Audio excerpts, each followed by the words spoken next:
Hello, my name is Corey Smith. This is my introduction video for problems in education. Google in education.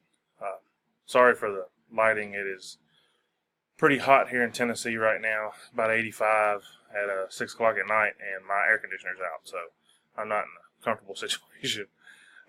This is actually an extra class that I'm taking. I have one class away from finishing my um, master's in educational administration through Fort Hays. I'm doing that other class on the side right now, educational research. I, of course, have my portfolio to do. I am from Tennessee. Originally, I'm from a small town in West Tennessee that nobody's ever heard of. I currently live in Memphis, Tennessee, with my wife and my two kids. Been married going on 12 years this year, and I have a 4-year-old son named Eli and a 2-year-old daughter named Cora. And my wife and I have been around quite a bit. Worked in a small place called Gleason, Tennessee, which is called the sweet potato capital of the world. At one time, they used to produce more sweet potatoes than anybody in the world. Now it's just a little small town who still does some farming and sweet potato stuff. But that school was a pre-K through 12, all in the same building, at about 500 students. About 99.9% white kids. Then we moved to South Korea, and my wife and I both taught English as a foreign language for 4 years to Korean students in Korean public schools.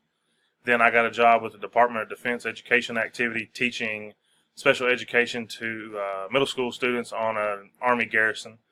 That job dissolved. I was a low man on the totem pole there making cutbacks. That job dissolved, and I moved to southern Utah, San Juan County, to work on the Navajo Indian Reservation to teach Navajo students. Lived really far out, 90 miles to the closest grocery store. Really out there, 30 kids in the whole school, 5 teachers. All teachers were male. They were almost all Native American, minus one student who was half Latino, half Native American, and then the science teacher's son who was Caucasian.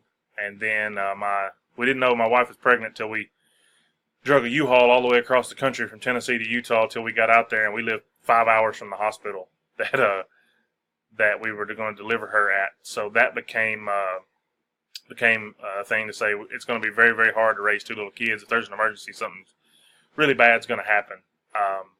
So we decided to come back to our native Tennessee, and I got a job teaching at Germantown High School. This is my 3rd year there. I'm an inclusion English SPED teacher, certified in U.S. and World History and SPED in Tennessee. In Utah, I taught government, history, SPED, all kinds of different stuff at the school. Been a basketball coach the majority of my career. This year, I'm not going to coach. It's taking up a little bit of time trying to get this master's degree done and done up right.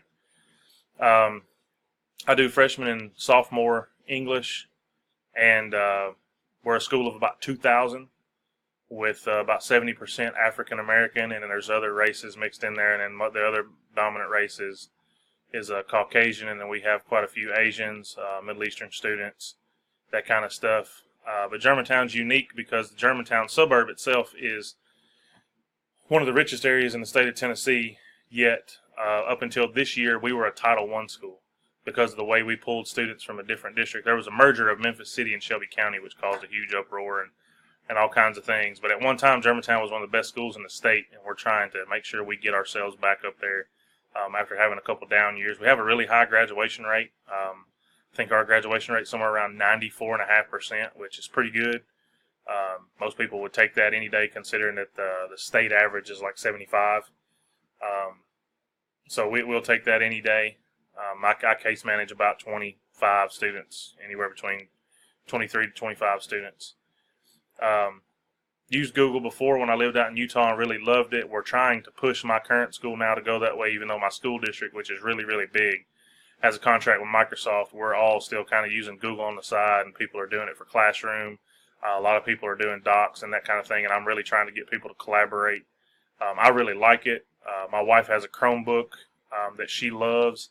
I use Google for just about everything, especially when it comes to Fort Hays State. We do a lot of stuff, and I just use it. I push the kids to do Google Chrome when we're doing stuff at school. When they do their papers, we go ahead and make them create a Gmail account. That way they can't lose that stuff. It's so easy for them to lose their Word documents or anything else, and Google just seems more simple. So we use it quite often when we get a chance. So I'm looking forward to learning more about people in this class. I watch some people's videos who have a wealth of knowledge when it comes to technology. I've by default become the technology person at a couple places I've worked, just because I know a little more than everybody and I don't know a whole lot.